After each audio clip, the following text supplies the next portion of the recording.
Carl and Damon here from Games, Brains and Headbang Life. It is 10 things we love about the Mortal Kombat movies, specifically the 90s Mortal Kombat movies. Yes, at the time of recording, a brand new Mortal Kombat movie adaptation is due out very, very soon. However, that's not our problem in this. We're not looking at it. We'll come to that later. We have done so much content surrounding Mortal Kombat Annihilation, and at the moment, Mortal Kombat Conquest. So, of course, we had to do 10 things we love and 10 things we hate about the two films, the original Mortal Kombat and the sequel, Mortal Kombat Annihilation. 10 things I love, 10 things you love. Get us started. Okay, well, the pretty obvious one straight away from the start is the opening credits. Mortal Kombat! Bam, bam, bam, bam. Yeah, of course. Okay, it doesn't matter if the film's going to be crap. That bloody opening credits gets you boosted and hyped straight away. You know, and it makes you want to, like, yes, come on, brilliant, yeah, that sort of attitude. And even for the second one, it's really bad, but it has that. Yeah, I mean, 100% agree. It's my first one as well. I wrote it. It was literally the first thing I wrote was the music, and it is, of course, the fucking intro, Mortal Kombat, the shout of Mortal Kombat, that bump, and it's not even just the music, it's the wicked intro as the camera swoops across this and flames are bursting up, boom, boom, boom, boom, boom, and then obviously it swings around and it's the Mortal Kombat symbol. I mean, whoever came up with that deserves the biggest batch of money, because that shit is iconic and has lasted to that enough the way you kind of like, of course they're not going to use it in the new film, but they better have come up with a damn good alternative.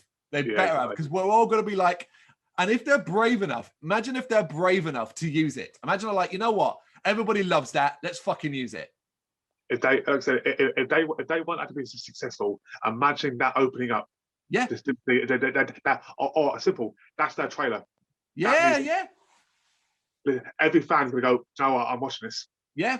We all know, we all love it. We all know it's just an absolute banger of an electronica track, man. 100%. Of course I have it. So go again. Okay, now I've got to say Raiden, but not the best Raidens, because obviously there is a better Raiden. But as we're doing Mortal Kombat not Conquest, it's got to be Christopher Lambert. Lambert. Yeah, that's it. I've got it. Yeah. Mr. Highlander. Yeah, of course. I mean, I have Raiden as well, but in a different way. Now, we will say we both do believe that the Raiden from Mortal Kombat Conquest TV series is the bar setter. What's called Jeffrey Meek, who plays him, is fucking great. Arguably the best thing about Mortal Kombat Conquest. However, I do think both portrayals of Raiden are good. We have Christopher Lambert with his sarcastic, a little bit tired, very godlike, very godly version of Raiden in the original. And we have James Remar, who plays Raiden in the sequel. And what I like about James Remar is that his version of Raiden is a proper, dare I say, do-gooder. Overtly good, very, very like, hey guys, you know, we can all do this and then go have a picnic afterwards, you know, that kind of thing. And I think it's two different versions, but I like both. But I think James Remar does a good job in the sequel, particularly as Raiden has a much bigger role. Yeah, definitely. Yeah, we double up again, so go. The cast. Okay. Now, particularly Liu Kang, Robin Show plays him brilliantly. Yep. You know, I mean, one of the best things from number two. Also, again, you know, yes, obviously number two, he's not as good obviously as the first one, but for his portrayal in the first one, Liu Kang, for me, it's brilliant. Yeah, I mean, I've got Robin Show as well. Robin Show as Liu Kang, he worked his ass off. He tried to make sure that he did a very, very good job. Liu Kang in both the films is someone you can easily get behind and like. Robin Show can, you know, he can hold his own in fight scenes, even if, you know, if it wasn't him all the time. He can do the job. He was a good actor. He is a good actor.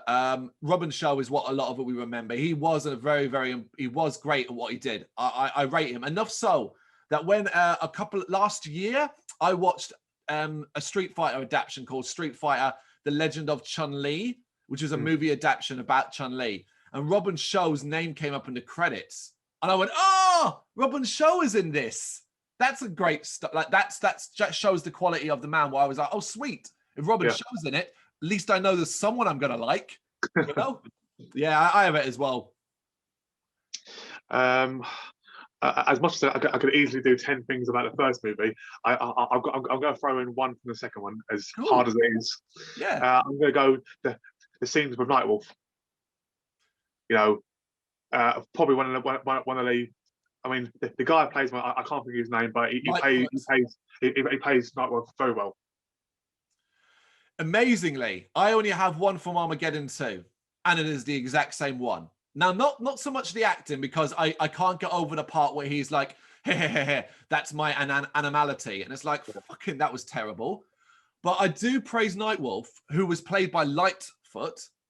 The man's name was Lightfoot, as he looks so accurate in look and style of the game. Like, bang on. Like, that is so fucking Nightwolf looks how he looks from Mortal Kombat 3. That's praiseworthy for nailing how much, considering a lot of the other characters really don't look the part. The one and only I have of Armageddon is that it's Nightwolf looks the part. That's my animality.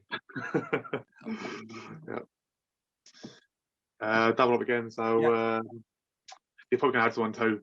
But the scene when Johnny Cage fights Scorpion, and when he kills him, when he kills him, and the letter falls down with Johnny Cage, your number one fan. Oh, his picture. Yeah, I mean, what a cool little add-on to his little. And as well, obviously, it's a reference to the game because it's a friendship, isn't it? Yep. Yeah, I don't have it. Not like that anyway. I'm going to go back to the first film, and it's very simple. The first film was very clever. It went, okay, let's just have a small group of characters. Very small. Just a small group of heroes, Liu Kang, Johnny Cage, and Sonya Blade. That's our main three. The villain side, we have Shang Tsung, Kano, Goro, and Raiden sort of there, but he's separate. Katana, to a degree, is a sort of side character, but they kept the cast really small. So it meant that everybody had a good chance to breathe. Everybody had their own story to be told, whether it is Sonya's revenge on Kano, to Johnny Cage doubting himself, to Liu Kang's wanting to prove himself and avenge his brother and stuff like that. Something the sequel fucked up so badly by throwing everyone and their mother in it. The original small group of cast, I think, is something I love. Yeah, definitely. Yeah. I mean, you can get more attached to a smaller group than his 100 people. You know. Again, going back to the cast, and I can't believe I didn't write his name down, but the man who plays Kano. Okay. Plays Kano brilliantly. You know, really good. I know he's Canadian or Australian. One of the Australian. Oh no, I remember. He isn't. He pretended he was Australian because he thought it might get him more work or something like that. Who played Trevor Goddard? Okay, yeah. Plays the part portrays Kano very well. Yeah. Whenever I think of Kano, I think of him coming out of the dark room and going to Sonya, did you miss me, baby? Yeah. Yeah, he's not on mine, though. I actually left him off because I didn't have room. But I'm going to go to a cast as well. And I'm going to talk about Kari Hioki Tagawa, who played Shang Tsung in the original film. He's so fucking brilliant in this movie. I adore his passion. The fight with Liu Kang, when Liu Kang starts to get the upper hand, and Liu Kang says to him, like, you know, I've beaten you. You're defeated. Give up. And he screams, never. And he runs to, oh, mate, he is brilliant. He was so good. He was so good that when they came to do the adult-orientated web series, he reprised the role as Shang Tsung. That's how good he was, you know? And he's so good as well that they wanted him to originally portray an older version of Shang Tsung. He didn't want to have to do prosthetics and stuff to make him look older. And they agreed that he'd play a younger version of Shang Tsung because he was such a quality actor. And it was like, well, we got to have you for this role. All right, we'll do it your way. And he was brilliant. Yeah, I mean, I've got that one. Dan's another cast. Okay, we double up then. Where am I going to go to? The original movie. When I think of great Mortal Kombat fights, I think of the original movie. Liu Kang versus Sub-Zero. Great fucking fun. Johnny Cage versus Scorpion. Great fun. Liu Kang versus Reptile, which is a damn good fight as well. And of course, Liu Kang versus Shang Tsung. These are all well done fights that have a ton of great music, ton of quality set bits, quite good fights and always has some little nod to the game in some way. You know, with Sub-Zero, obviously it's Sub-Zero's powers. With Johnny Cage and Scorpion, it's the idea of going into Scorpion's domain and a friendship. Reptile, Liu Kang does the bicycle kick. And of course, with Shang Tsung, we even get a fireball. Yeah. Yeah, definitely. Yeah. 100%. Yeah.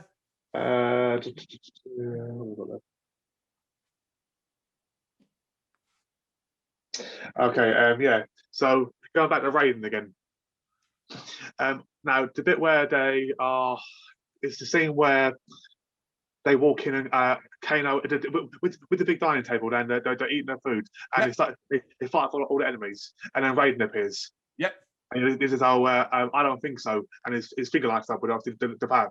Now it shows you Raiden's true power, the fact that literally they are all shit scared of him.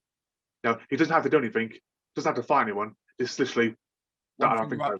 Yeah, and it shows his that basically they know who he is, and we don't mess with him. Even obviously Shang Tsung, the scene on the boat, he knows you don't mess with Raiden. Yeah, he even says like Lord Raiden and done bows to him and stuff like that. You are right. They do get across Raiden's immense power without actually ever showing it. Yeah, good one. Good one. Where am I up to? Where am I up to? I've lost my plate. Oh, the first film. Now, we loved Mortal Kombat when we were young. And then you got to the end of that film. And the ground shakes, the building starts to collapse. And Liu Kang says, what is it? And Raiden says it's the Emperor. And then he appears in the sky, this gigantic, fucking monstrous looking Shao Kahn, leans down and says, you weak, pathetic fools, I've come for your souls. And then Raiden says, I don't think so. The old Pope. That ending. How excited did that get you for a sequel? How banger was that? It was, yeah, of course. Yeah? Never got number 2. Yeah. I've got one left, I think. Yeah, I've got one left, and it is the design of the boat. Okay, that's cool.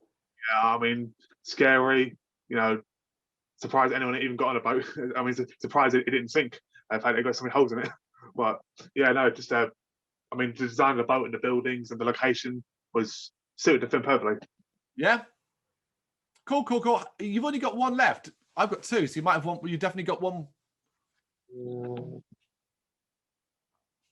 Oh no, I've got one more. Cool. All right, well, next one then. Out of these movies, it's a bit of a lazy one, but out of these movies, we would get the joy that is Mortal Kombat Conquest. You know, Mortal Kombat was hot shit during that period, during the 90s. And after these films, they were like, well, let's continue to capitalize on that and make the series Mortal Kombat Conquest, which of course we're currently going through at this time, episode by episode. And we both got a lot of love for Conquest. So thanks to the movie's success, we obviously got Conquest. Happy days. Yeah, definitely. 100%. I can't wait till we do our 10 things about that. Yep. Go on, last one then for you. My last one is a bit of a jokey one. Go on. But and especially after seeing number 2, I can't wait till we do our 10 things we hate about number 2. But the fact that Jax wasn't in it. That you love that he wasn't in it. Yeah, brilliant. You know, yeah. I mean, what a brilliant friend and partner he is. Oh hey, God, Sonya.